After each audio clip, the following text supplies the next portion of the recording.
நம்ம ஆரோக்கியமாக வாழறதுக்கு எத்தனையோ பயிற்சிகள் வழிமுறைகள் இருக்குது.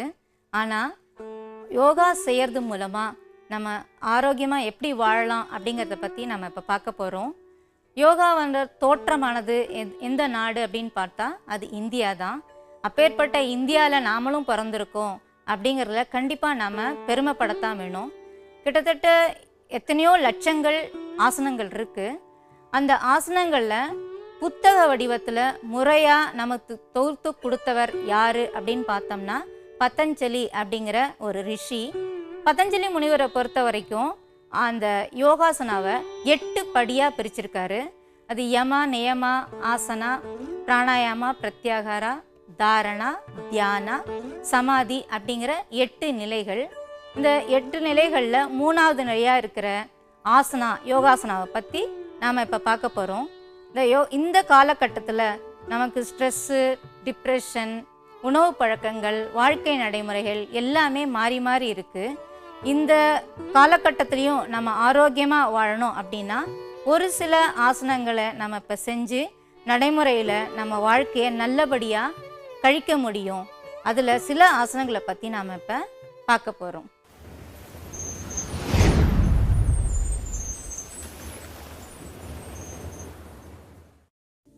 பத்மாசனம் தாமரை போல் உடலை இருத்தி நிமிர்த்தி இருப்பதால் பத்மாசனம் என அழைக்கப்படுகிறது.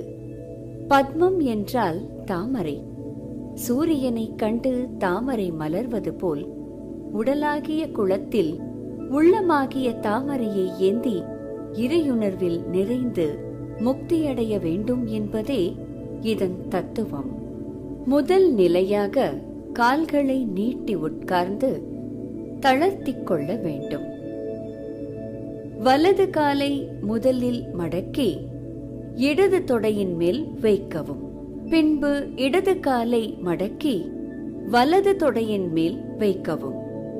முதுகுத்தண்டு கோணாமல் நிமிர்ந்து உட்கார்ந்து கைகளை சின்முத்திரையில் இரு முழங்கால்களின் மீது நேராக வைத்துக் கொள்ளவும். மூக்கின் நுனியில் மனதை ஒருமுகப்படுத்தி இயல்பாக மூச்சை இழுத்து விடவும். ஆரம்பத்தில் 30 வினாடிகளிலிருந்து 1 நிமிடம் வரை பயிற்சி செய்யவும். நல்ல அனுபவம் உள்ளவர்கள் ஆழ்ந்த தியானத்திலும் ஈடுபடலாம். மீண்டும் முதல் நிலைக்கு வந்து கால்களை மாற்றி அமைத்து இந்த பயிற்சியினை செய்ய வேண்டும். இப்போ நம்ம பார்த்தது பத்மாசனம். பத்மம்னா தாமரை மலர் அப்படின்னு அர்த்தம்.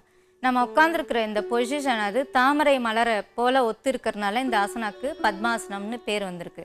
இந்த பத்மாசனம் செய்கிறதுனால என்ன பலன் அப்படின்னு பார்த்தோன்னா, காலை மடித்து போட்டு உட்காந்துருக்கோம். இதனால கெண்டைக்கால், முழங்கால், கணுக்கால் சதை, தொடைப்பகுதி சதை இது எல்லாமே நல்ல வலு கிடைக்குது. முதுகுத்தண்டு நேராக நிமிர்ந்துருக்கு. இந்த ஆசனா செய்கிற போகிற தலை, கழுத்து, முதுகுத்தண்டு 3மே நிமிர்ந்து தான் இருக்குது. முதுகுத்தண்டு நிமிர்ந்து இருக்கிறதுனால அதுக்கு நெகிழ்வுத்தன்மை கிடைக்குது, நீட்சி கிடைக்குது.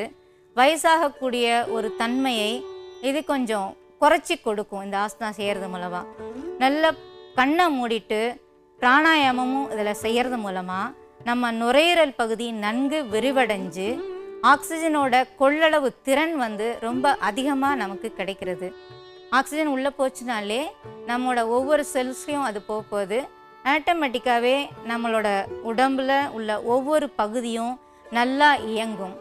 அடி வயிற்றில் கொழுப்பு பகுதி ஏதோ இருந்துச்சுன்னா அது தீர்றதுக்கும் இந்த ஆசனம் நமக்கு உபயோகமாக இருக்குது.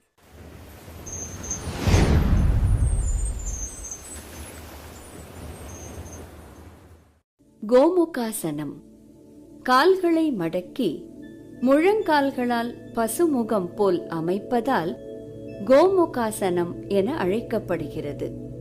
பசுவை கோமாதா என்றும் காமதேனு என்றும் சாஸ்திரங்களிலும் இலக்கியங்களிலும் குறிப்பிடப்படுகின்றது.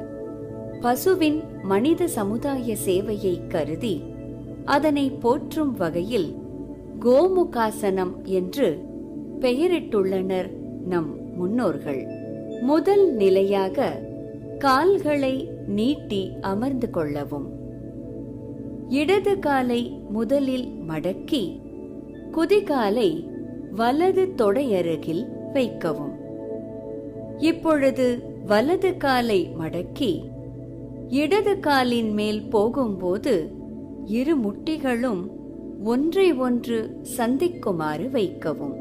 வலது கையை மேல்புறம் தூக்கி முதுகுப்புறமாக மடக்கி வைத்துக் கொள்ளவும். பின் இடது கையை முதுகுப்புறம் கீழ்நோக்கி மடக்கி இரண்டு கைகளின் விரல்களையும் கொக்கி போல் பற்றிக் கொள்ள வேண்டும். கழுத்து மற்றும் முதுகை நேராக நிமிர்த்தி வைக்கவும். ஒரு புறம் இந்த ஆசனத்தை 1 நிமிடம் வரை செய்த பின் மீண்டும் முதல் நிலை வந்த பின் மற்றொரு புறமும் செய்யவும். இப்போ நம்ம பார்த்த ஆசனம் கோமுகாசனம். கைகளை பின்பக்கம் கொண்டு போய் லாக் பண்ணியிருக்காங்க. கால் 2 முழங்காலும் ஒரே பகுதியில் இருக்கு. இது மூலமாக கெண்டைக்கால் கணுக்கால் சதைகள் வலுப்படுது.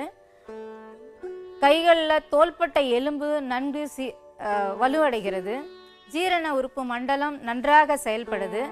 கர்ப்பப்பை இருக்கிற குறைபாடுகள் நீங்குது.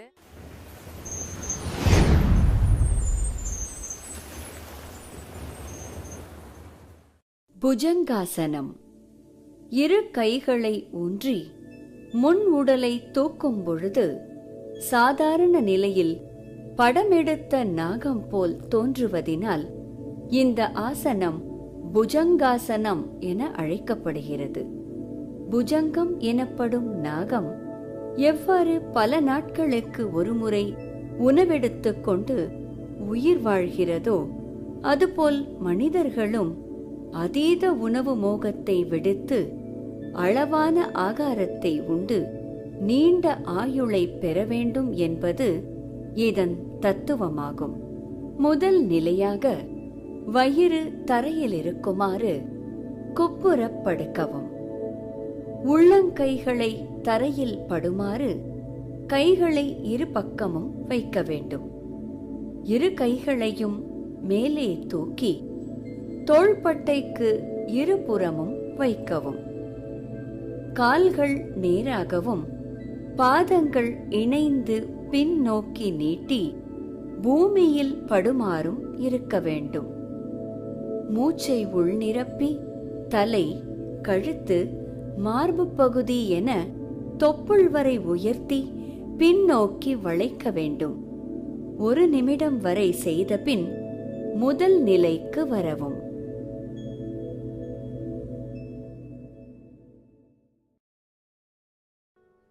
இப்போ நம்ம பார்த்தது புஜங்காசனம். இந்த புஜங்காசனம்னா பாம்பு தோற்றத்தை கொடுக்கக்கூடிய ஒரு ஆசனமாகும். இந்த புஜங்காசனம் செய்கிறது மூலமாக தோள்பட்டையில் உள்ள எலும்புகள்லாம் நல்லா வலுவடையுது. நல்லா பின்பக்கம் முதுகு வளைஞ்சி கொடுக்கறதுனால அந்த முதுகுக்கு நேர்ச்சித்தன்மையை கொடுக்குது. அதாவது முதுகு எலும்பு நல்லா நெகிழ்ந்து கொடுக்கக்கூடிய தன்மையை கொடுக்குது. இதனால் வயதாகக்கூடிய தன்மையானது நீட்சி அடைகிறது. சீக்கிரமே வயசாகாமல் இருக்கும். அடி வயிற்றில் கொழுப்புகள் அதிகமாக இருந்துச்சுன்னா அந்த கொழுப்பெல்லாம் கரையிறதுக்கு இந்த ஆசனம் நமக்கு நல்ல உதவி செய்யுது. யார் செய்யக்கூடாது அப்படின்னு நம்ம பார்த்தோம்னா, அடி வயிற்றில் எதுவும் சர்ஜரி பண்ணியிருந்தாங்க அப்படின்னா அவங்க கண்டிப்பாக செய்யாமல் இருக்கிறது நல்லது.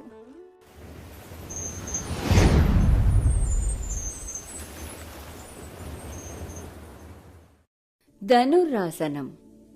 வில் போன்று உடலை வளைப்பதால் தனுராசனம் என அழைக்கப்படுகிறது. உடலாகிய வில்லை வளைத்து அம்பாகிய எண்ணத்தை பூட்டி முக்தி என்ற கனியை அடைய வேண்டும் என்பதே இதன் தத்துவம். முதல் நிலையாக வயிறு தரையில் இருக்குமாறு குப்புறப் படுக்கவும். கால்களை பின்புறமாக மடித்து கைகளால் இரு கணுக்கால்களையும் பிடிக்கவும். இயல்பாக சுவாசத்தை உள்நிரப்பி இயன்றவரை முட்டி மற்றும் தொடைப்பகுதிகளை மேல் நோக்கி தூக்கவும். வயிற்றின் பக்க பகுதிகள் தரையில் படிந்திருக்க மீதி பகுதிகள் மேலே தூக்கியிருக்க வேண்டும். இந்நிலையில் 10 30 வினாடிகள் வரை இருக்கலாம்.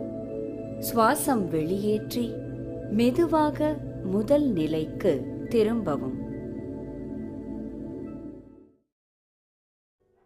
இப்போ நம்ம பார்க்கறது தனுராசனம்.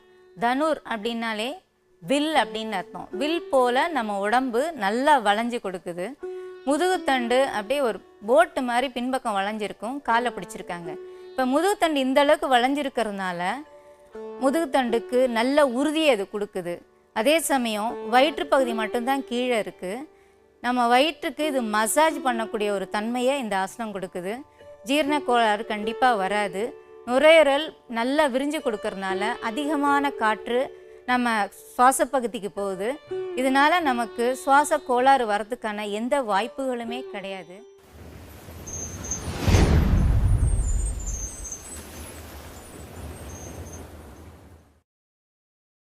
ஹலாசனம். ஹலம் என்றால் கலப்பை. இந்த ஆசனம் செய்யும்போது கலப்பை போன்று உடல் அமைப்பு காணப்படுவதால் ஹலாசனம் என அழைக்கப்படுகிறது.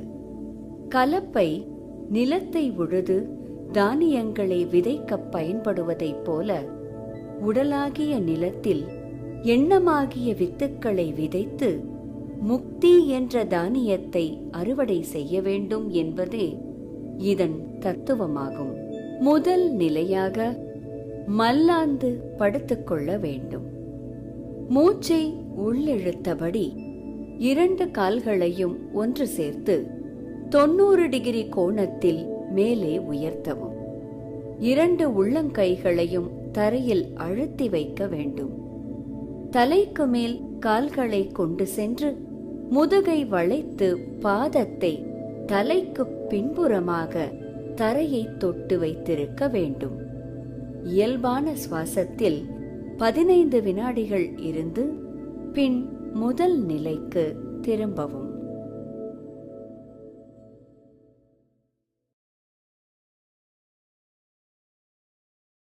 இப்போ நம்ம பார்க்கறது ஹலாசனம். ஹலாசனம்னா சமஸ்கிருத வார்த்தை.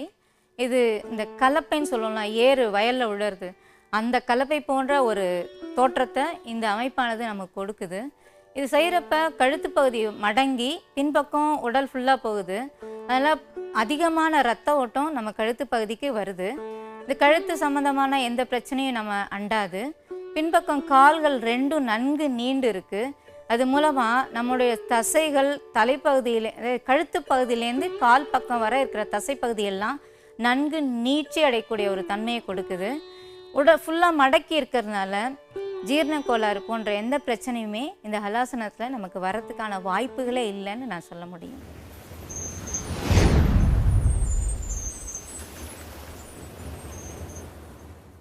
சர்வாங்காசனம்.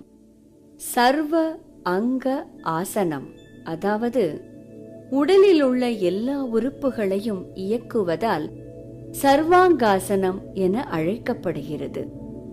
இறைவன் எவ்வாறு எங்கும் வியாபித்து எல்லாவற்றையும் இயக்குகிறானோ அதுபோல் இந்த ஆசனம் எல்லா உறுப்புகளையும் இயக்கி சீராக்குகிறது என்பதே இதன் தத்துவம். முதல் நிலையாக மல்லாந்து படுத்துக் கொள்ளவும்.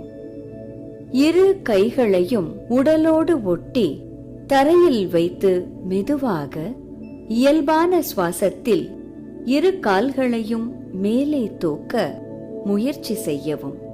பின் சற்று அழுத்தம் கொடுத்து இடுப்பையும் மேலே தூக்கி தோள்பட்டையிலிருந்து கால் வரை உள்ள பகுதியை செங்குத்தாக நிறுத்தவும். 2 கைகளையும் மேல் நோக்கி இருக்குமாறு செய்து உள்ளங்கைகளை நடுமுதுகில் வைத்து உடலை தாங்க வேண்டும். கால்கள் இணைந்து நேராக இருத்தல் வேண்டும். கண்கள் கால் கட்டை விரல்களை நோக்கி இருக்க வேண்டும். 15 வினாடிகள் இறுதி நிலையில் இருந்து பின் மெதுவாக முதல் நிலைக்கு திரும்பவும். இப்போ நம்ம பார்த்தது சர்வாங்காசனம். இந்த சர்வாங்காசனத்தில் தலைப்பகுதி மட்டும்தான் தரையில் இருக்குது. மிச்ச உடல் பாகங்கள் எல்லாமே தரைக்கு மேலே இருக்குது. கழுத்து பக்கம் மடக்கி உடல் முழுதும் மேல் பக்கம் நோக்கி பாதம் ஆகாயத்தை பார்த்துருக்கிற மாதிரி இருக்குது. இதனால் கழுத்து மடங்கி இருக்கிறது மூலமாக அது கழுத்து பக்கத்தில் இருக்கிற தைராய்டு சுரப்பியை நல்லா தூண்டி விடுது. அதனால் தைராய்டு ப்ராப்ளம் இந்த ஆசனம் செய்கிறது மூலமாக நம்ம அண்டவே அண்டாது. அதுக்கு அடுத்ததாக காலில் வெரிகோஸ் வெயின்ஸ் அப்படிங்கிற பிரச்சனைனால இப்போ நிறைய பேர் பாதிக்கப்படுறோம். ஏன்னா நின்றுக்கிட்டே இருக்கிறனால வெரிகோஸ் வரும். அந்த பிரச்சனை இந்த ஆசனம் செய்கிறது மூலமாக நமக்கு ஒரு தீர்வு கிடைக்குது. உடலில் மேல் பக்கத்துலேருந்து தலைப்பகுதிக்கு இரத்த ஓட்டம் நல்லா அதிகமாக சீக்கிரமாக பாயறதுக்கு இந்த ஆசனம் நமக்கு உதவி செய்யுது. இது மூலம் என்ன பலன் கிடைக்கும் அப்படின்னு பார்த்தோன்னா, பிட்யூட்ரி பீனியல் அப்படிங்கிற இந்த தலைப்பகுதியில் இருக்கிற அந்த சுரப்பிகள் நல்லா செயல்படும். இது மூலமாக நமக்கு ஞாபக சக்தி நிறைய கிடைக்கும். இந்த ஆசனம் செஞ்சோம்னா நமக்கு நல்ல பலன் கிடைக்கும்.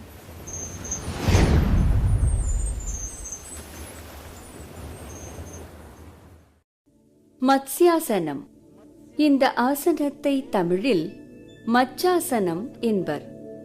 மச்சமாகிய மீனின் வடிவத்தில் இந்த ஆசனம் அமைவதால் மச்சாசனம் என அழைக்கப்படுகிறது. முதல் நிலையாக பத்மாசனத்தில் அமரவும். இப்பொழுது அப்படியே பின்புறமாக மெதுவாக முழங்கைகளை ஊன்றி சாய்ந்து படுக்க வேண்டும். பத்மாசன அமைப்பில் உள்ள கால்கள் சிறிதும் விலகாது தரையினை தொட்டுக்கொண்டிருக்க வேண்டும். இப்பொழுது உள்ளங்கைகளை தலையருகே ஊன்றி முதுகை வில் போல் உயர்த்தி கழுத்தை உட்புறமாக வளைத்து உச்சந்தலையை தரையில் நிறுத்த வேண்டும். பின் கைகளை நீட்டி கால் பெருவிரல்களை பிடிக்க வேண்டும். 15 வினாடிகள் வரை இந்நிலையில் இருக்க வேண்டும். பின்பு தலையையும் உடம்பையும் இறக்கி பத்மாசனத்தை விடுத்து இயல்பு நிலைக்கு திரும்ப வேண்டும். இப்போ நம்ம பார்த்தது மத்ஸ்யாசனம். மத்ஸ்யம்னா மீன் அர்த்தம். இந்த ஆசனம் செய்கிறப்ப நம்ம உடம்பு மீன் போன்ற ஒரு அமைப்பில் இருக்குது. நம்ம கழுத்து வளைஞ்சு தலைப்பகுதி தரையில் இருக்குது, முதுகுத்தண்டு வளைஞ்சு இருக்குது, கால் பத்மாசனம் போட்டு இருக்காங்க. இந்த தலைப்பகுதி இந்த மாதிரி வெயிட்டை தாங்கிட்டு இருக்கிறதுனால ரத்த ஓட்டம் அங்கே அதிகமாக கிடைக்குது. கழுத்தில் எந்த விதமான பிரச்சனைகளும் வராமல் இது பாதுகாக்குது. நுரையீரல் பகுதி நல்லா விரிஞ்சு கொடுத்து அதிகமான சுவாசம் நம்ம உடலில் போகிறதுனால நுரையீரல் சம்மந்தப்பட்ட எந்த பிரச்சனைகளுமே இந்த ஆசனம் செய்வதன் மூலம் நமக்கு வராமல் இருக்கும். இப்பேற்பட்ட ஆசனத்தில் பிராணாயாமமும் கலந்து இருக்குது. இந்த மூச்சு பயிற்சி இதில் இருக்கிற மூலமாக இதய நோய் நம்ம அண்டாது.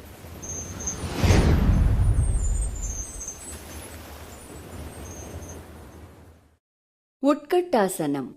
நாற்காலியைப் போல் உடலை அமைப்பதால் இந்த ஆசனம் உட்கட்டாசனம் என அழைக்கப்படுகிறது. மரியாதைக்குரிய பெரியவர்களை சிம்மாசனத்தில் அமர்த்துவோம். அதுபோல் இந்த ஆசனம் செய்பவர்களின் உடல் மனபலவீனம் நீங்கி உயர்ந்த நிலைக்கு உயர்த்தப்படுவார்கள் என்பதே இதன் தத்துவம். முதல் நிலையாக நேராக நிமிர்ந்து நிற்கவும். இரு பாதங்களையும் சுமார் ஓரடி இடைவெளியில் பாதங்களுக்கு இணையாக பக்கவாட்டில் அகட்டி வைக்கவும். முழங்கால் இடுப்பு பகுதிகளை மடக்கி தோள்பட்டைக்கு இணையாகவும் உள்ளங்கை கீழ்நோக்கி இருக்குமாறும் நேராக நீட்டி நாற்காலி போல் உடலை அமைக்க வேண்டும். 15 நொடிகள் கழித்து முதல் நிலைக்கு வரவும். தினசரி பயிற்சி எடுத்தால் 1 நிமிடம் வரை செய்யலாம். இப்போ நாம் பார்த்தது உட்கட்டாசனம். உட்கட்டாசனம் அப்படிங்கிறது ஒரு சேர் இல்லாமையே அந்த சேரில் நம்ம உட்காந்தா எப்படி இருக்குமோ அந்த மாதிரி ஒரு தோற்றத்தை தான் இந்த ஆசனமானது நமக்கு கொடுக்குது. கை ரெண்டும் முன்பக்கம் நல்லா நீட்டி இருக்குது. அதனால் தோள்பட்டைகளில் உள்ள எலும்புகள் நல்ல வலு கிடைக்குது. அதேமாதிரி கால் மடக்கி இருக்குது. கால் மடக்கி இருக்கிறதுனால கெண்டைக்கால் சதை, தொடைப்பகுதியில் இருக்கிற சதைக்கெல்லாம் நல்ல வலு கிடைக்குது. அதிகமான கொழுப்பு அந்த பகுதியில் இருந்தால் அதெல்லாம் கரைச்சி எடுத்துரும். ரொம்ப முக்கியமான ஒரு விஷயம், இந்த ஆசனா டயபெட்டிக் அப்படிங்கிற இந்த நீரிழிவு நோய் உள்ளவங்க கண்டிப்பாக செஞ்சே ஆகணும். ஏன்னா டயபெட்டிக் பேஷண்ட்ஸ் இப்போ வாக்கிங் போகணும்னு சொல்கிறாங்க. ஆனால் இந்த ஆசனாவை 1 நிமிஷம் தொடர்ந்து பயிற்சி செஞ்சு வந்தோம்னாலே 3 கிலோமீட்டர் வாக் பண்ணுறதுக்கு உண்டான பலன் இதுவோ அந்த பலனை இந்த ஆசனா நமக்கு கொடுக்குது. அதனால் கண்டிப்பாக நீரிழிவு நோய் உள்ளவங்க இந்த ஆசனா செய்யறது ரொம்ப நல்லது.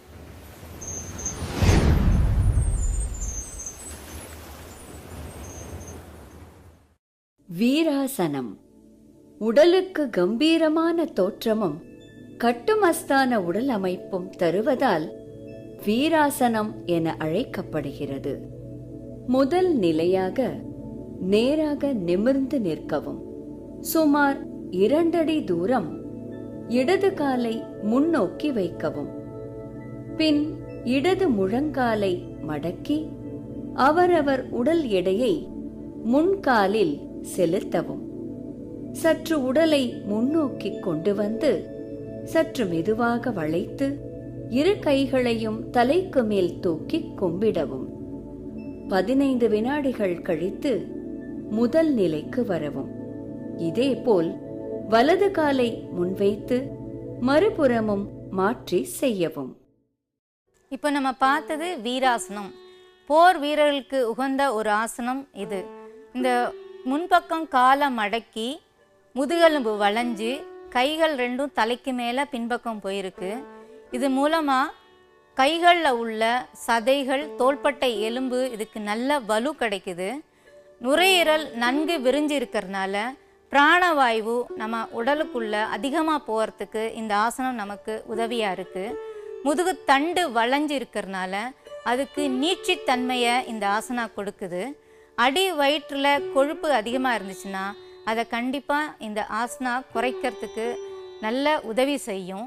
இப்பேற்பட்ட ஆசனாவை போர் வீரர்கள் பழைய காலத்தில் செஞ்சிட்டு இருந்தாங்க. இப்போ பார்த்தோம்னா தடகள வீரர்கள், விளையாட்டு பயிற்சி செய்கிறவங்க, அவங்களாம் இந்த ஆசனாவை செஞ்சால் அவங்களுக்கு உடலில் நல்ல வலு கிடைக்கிறதுக்கு இந்த ஆசனா உபயோகமாக இருக்கும்.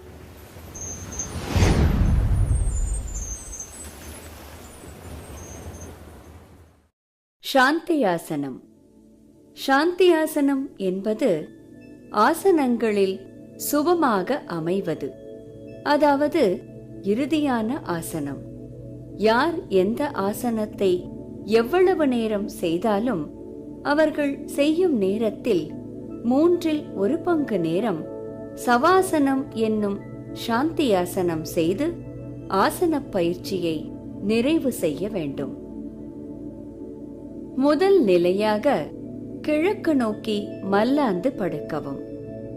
கைகளையும் கால்களையும் இயல்பாய் நீட்டி தளர்வாக வைத்திருக்கவும்.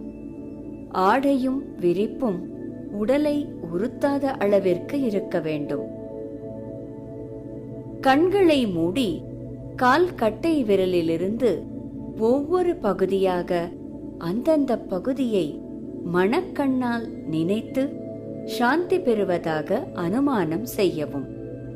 இப்படியே ஒவ்வொரு அங்கமும் சாந்தி பெறுவதாக நினைத்து உச்சந்தலை வரை வலப்பக்கம் இடப்பக்கம் என்று தனித்தனியாக சொல்லி மனதை ஆன்மாவோடு ஒருமையாக்க வேண்டும். இப்போ நம்ம பார்த்தது சாந்தியாசனம். இந்த சாந்தியாசனம் யோக நித்ரான்னு சொல்லலாம். தூக்கத்துக்கு மாற்றா உள்ள ஒரு ஆசனம் இந்த சாந்தியாசனம். கிட்டத்தட்ட 8 மணி நேரம் கூட தூங்கினாலும் இந்த ஒரு 10 நிமிஷம் செய்ய இந்த சாந்தியாசனம் செய்யறதுக்கு உண்டான பலன் நமக்கு கிடைக்காது. ஆனால் அந்த அளவுக்கு இந்த சாந்தியாசனம் நமக்கு ரொம்ப உபயோகமான ஒன்றாக இருக்குது.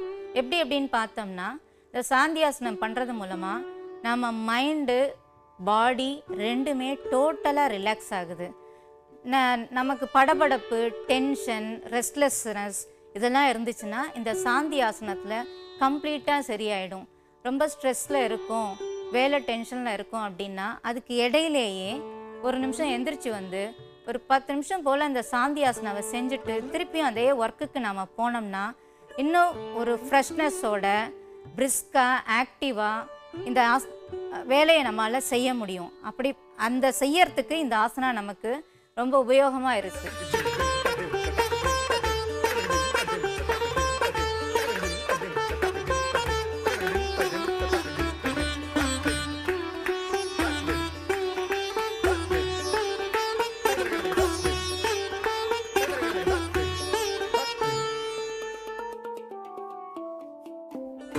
நம்ம சில ஆசனங்களை இவர் செஞ்சதை பார்த்தோம். இந்த ஆசனங்கள் செய்யறதுக்கு சில விதிமுறைகள் இருக்குது. எப்போ செய்யலாம், எந்த மாதிரி ஆடைகளை உடுத்தி செய்யலாம் அப்படிங்கிறதுலாம் இருக்குது.